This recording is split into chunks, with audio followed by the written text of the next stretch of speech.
Unless you're a professional runner, the chances are you're training for a marathon with a busy job and a busy life. We're teachers in the day, YouTubers at all other times, and we have to fit marathon training in around that. Some of you have families, could be office jobs, practical jobs, night shifts, long hours.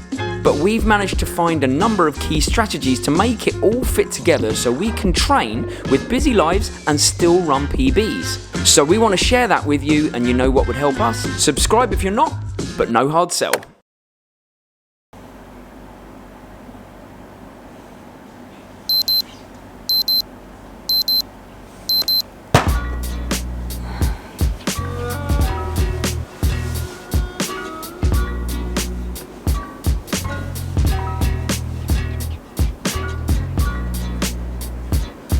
One thing it's vital to do when you're marathon training is create and use pockets of time to your advantage, as small as they are. Like, for example, me at 6 a.m. every morning. See, I realised quite early on in my last marathon training block that I wasn't getting the amount of strength and conditioning that I wanted to get done.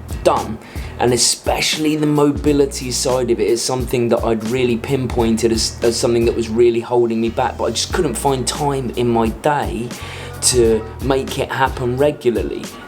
But then I hit on something. It was this... Oh, hang on.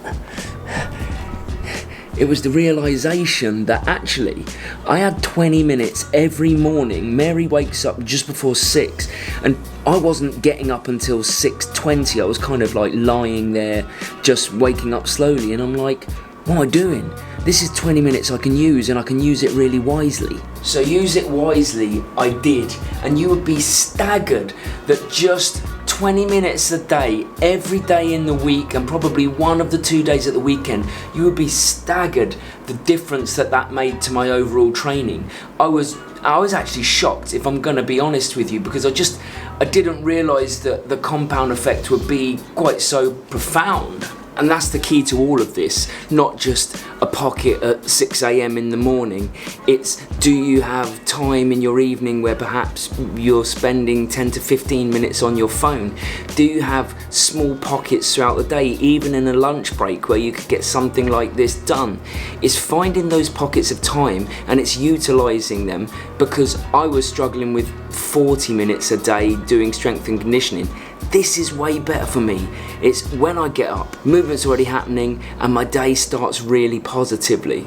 It doesn't have to be overwhelming. It can literally be 10 to 15 minutes at any point in your day. But I find one of the key things with marathon training is always something's better than nothing.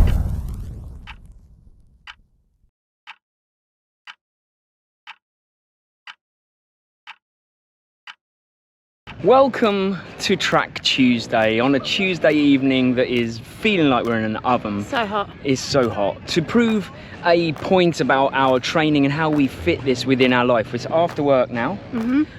What's the actual time? Oh, it's about 5 o'clock, isn't it? It's about 5 o'clock. We've come to the track, and one of the things that we've discovered over the last probably 2 years, I'll be honest with you, is the right balance of types of sessions to fit into our week. And it hasn't been an easy path to discovering it. Yeah. Woo. Good effort. Now we've got to walk 200 meters. So to emphasize a point, you need a drink. To emphasize a point, we're in the middle of a speed session, halfway between lactate threshold and speed. But what we found, we played around, so we did lactate threshold sessions, speed sessions, tempo sessions, long runs, long runs, traily short runs, you name it. We've mixed it up during our week, and we've settled on something that we think suits us and benefits our training. And by working on some different energy systems in different sessions, we really feel like we're maximising our running benefits. So for example, today is a speed session. Whilst we're marathon training, it will probably be a lactate threshold session. On a Thursday, it's usually a tempo or a marathon specific workout. And on the weekend, there's some easy running, there's some long running. Sometimes there's some long running with hot spots, but hopefully you get the picture that we're maximising every session, squeezing the juice out of it, I like to call it. Right, 5 600s.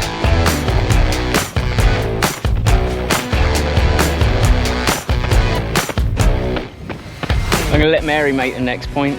I'm handing the... Just as I'm on a short recovery. Yeah. Okay, next point. When you're working full time, you've got to fit your training sessions around that. Sometimes it's going to be after a long day like today for us. So you've got to think about fueling your sessions to get the most out of them.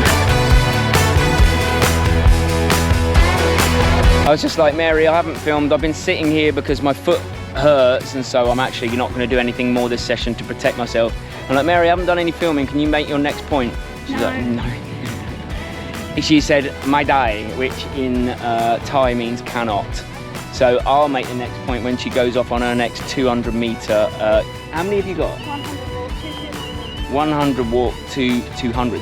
Her point was going to be that what we have found works, and what the science seems to be saying now is that there is a real benefit from, even in sessions like this, which is really only an hour, even in sessions like this, to keep the quality high. Maybe you want to consider fueling, and the same with your long runs. We really prioritize the fueling within the long runs. I fuel on a tempo run on a Thursday, so it sounds like a lot, but it also ensures that I get out of the session what I want rather than just a halfway house.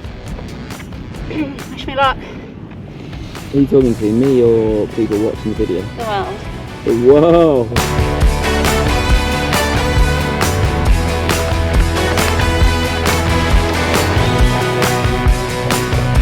She went a bit faster there because she knew that I was filming. What type of fuels do you use, Mary?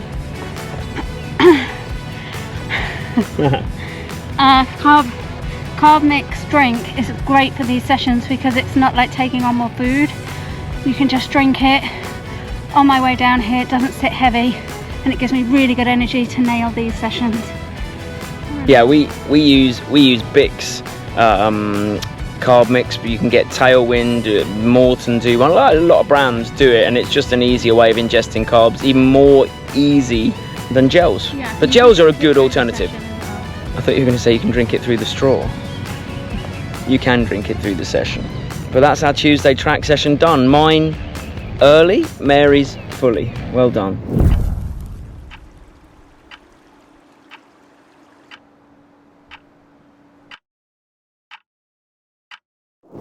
One thing I learned early on, and I learned it actually from Kobe Bryant, was that if I wanted to make this training happen, and I want to make it happen regularly, I had to sign a contract with myself.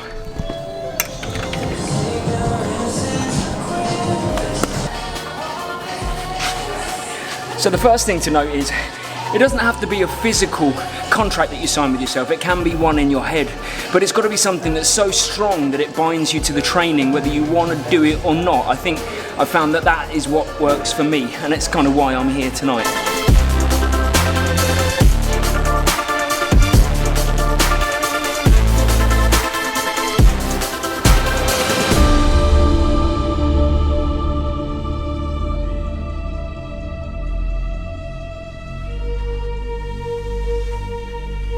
I mean, you could physically sign a contract if you want to that could really pin you in, but I just do it in my head, where I kind of say at the start of that, all of the training for whatever I'm training for, in this case high rocks, that my contract is the person I want to be at the end of this is someone who is committed, is someone who is able to fulfill the commitments of the high rocks, and I sign it in my head, and that way when I even think about not coming for a session, I sign the contract. I know that's the person I want to be, so I fulfill that contract.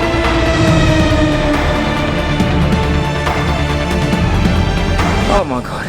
And here's the thing about that contract is, when you fulfill it every single time, every single session, you know it's worth it. It's just the bit that you need to use it to get into the door. Like after that, once you've got going, you're in it. And if you want to do it on the micro, if you want to do it in even smaller increments, then what you can do is you can do an implementation intention, which is basically writing out before the session on a piece of paper where you're going to do it, what you're going to do, at what time, and you are 90% more likely to fulfill that contract psychologically if you write it down. So you can have a macro contract for the whole training cycle like I do, or you can have it micro, session by session, and you will make more of those sessions happen. I am broken now though. Like my legs gonna be shaking walking out of here. And that right there is contract fulfilled again. Because when I went into this, I knew the type of person that I wanted to be coming out of it, and therefore I make sure I fulfill it, because there's nothing worse. I always think there is nothing worse than that power of like regret. Like, what happens if you don't do it? Think about the person at the end of the process, when you're in the high rocks race, when you're in the marathon, when you're in the anything, almost being like, oh, I'm a bit disappointed, I could have done better. There's nothing worse than disappointing your future self, I can tell you that much. Don't worry about disappointing anyone else, just your future self.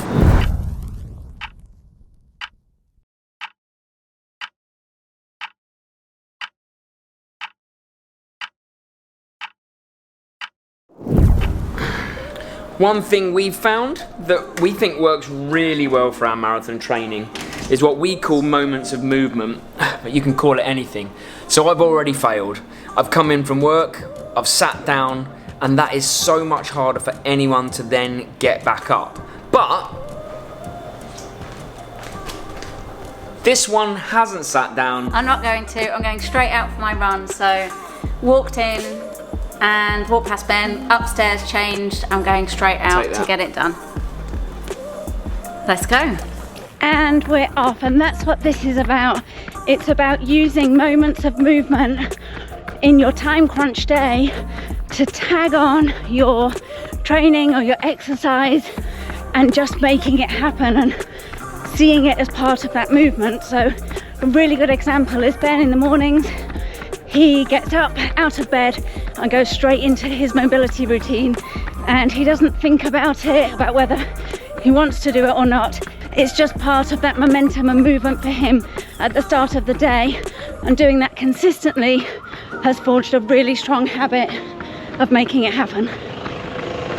So what you can do is look for opportunities in your day when you're moving and seeing if there's anything you can tag onto that. Make your schedule work around your moments of movement.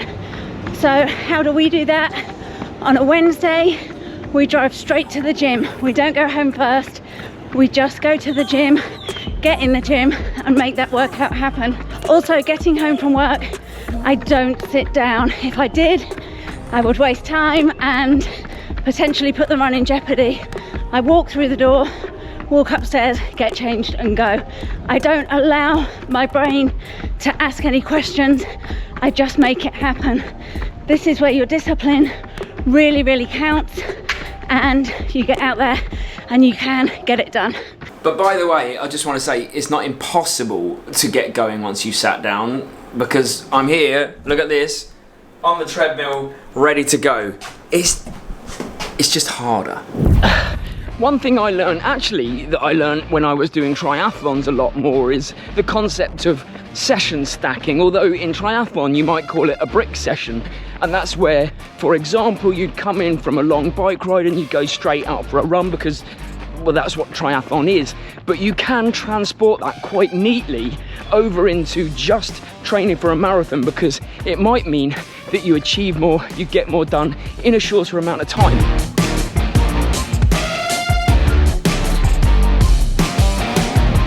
So for marathon training, in this case, after a Saturday run of 10 to 12 kilometers, I might come in, I might get changed or I might not get changed, it depends on the day. I might look down here, I might grab some weights, and I might begin my strength and conditioning workout, and that way I've hit a twofer. 2 sessions in one. I've managed to run and then I've come in, and whereas maybe with the strength and conditioning, I'm gonna just put this down. Maybe with a strength and conditioning workout when it's in isolation, sometimes I might lack the motivation to do it. Not so when I put it straight after I run, and as we talked about earlier, I'm already in a moment of movement. So some other interesting ways to stack are you could run to the place where you're gonna do your strength and conditioning workout. We've been known to run to the gym, workout, run home. You could ditch the weights altogether and swap them for the mobility workout, and that way you're achieving that. If you really don't want to do it in the morning, maybe it goes run and mobility. And ultimately, if it was between doing a 10k run and a 40-minute workout, or doing an 8k run with a 20 or 30-minute workout at the end, if you were going to miss either of the two previously, this is a much better way of doing it. You've achieved both sessions, yes, a little bit less, but they're done. And that consistency is what gives you the best marathon results, not any one single session. And then you're in just about good nick enough for your Sunday long run, the cornerstone. Hi Mary. Hi. What time is it? 6:11. 6:11, the bastion of the long run. What day? Sunday. So Sunday, early morning, is how we get the long runs done. Always. Yeah, so what have we got? What are you doing today? Half marathon distance. Half marathon distance also, okay. Shall we get it done? Let's do it. Oh, it's your catchphrase.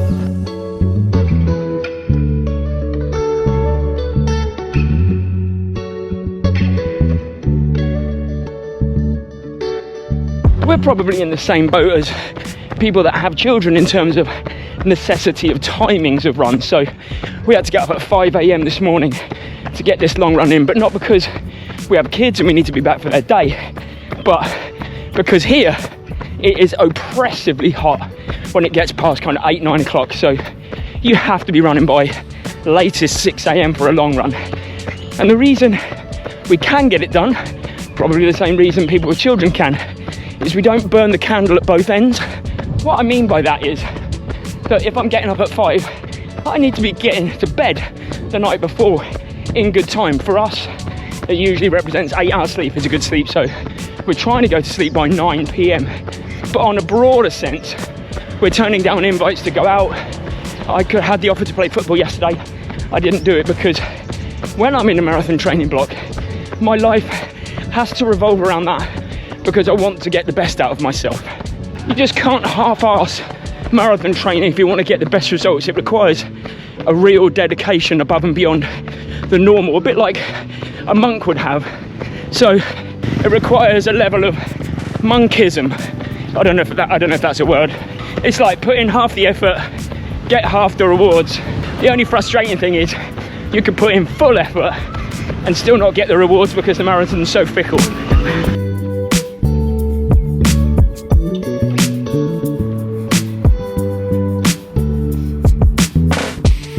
And that's the beauty of doing the long run so early and being, I came up with a new phrase, Mary, during the run, monkism. It's what you need an element of when you're training for a marathon. You've got to be like disciplined and put all other things to the side, go to bed early, don't go out on nights out. But look, it's 8 a.m. and we're done for the day.